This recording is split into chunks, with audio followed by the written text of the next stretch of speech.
বাবা? এই যে মহারানী, তাড়াতাড়ি উঠুন, অনেক কাজ পড়ে আছে। উঠছে দেখো, যেন রাজকার্য করে এসেছে। কয়দিন শাশুড়ি নেই বলে যা খুশি তাই না? যাচ্ছি তো।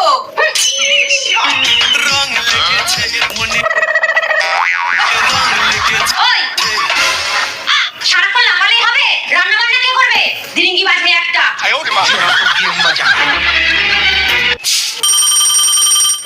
হ্যালো, হ্যাঁ বল। কোথায়? ঘুরতে? না রে, আমার যা বাড়িতে একা আছে। আমি চলে গেলে বাড়ির সব কাজ ওকেই করতে হবে। আর তুই তো জানিস আমি আমার যাকে কত ভালোবাসি। ওর একার উপরে সব কাজের দায়িত্ব দিয়ে আমি যেতে পারি না। বাহ, আমার যা কত ভালো, আর আমি খালি ওর পেছনে পড়ে থাকি। হ্যাঁ রে, তুই চলে যা, আমরা যাব না। গিয়েছিল একটা কে ফোন করেছিল রে? আমার পিস্তত দিদি। তোর দেওরকে আর আমাকে বলছিল দার্জিলিং ঘুরতে যেতে, আর আমি না করে দিলাম। তুই একা বাড়িতে থাকবি আর আমি ঘুরতে যাব।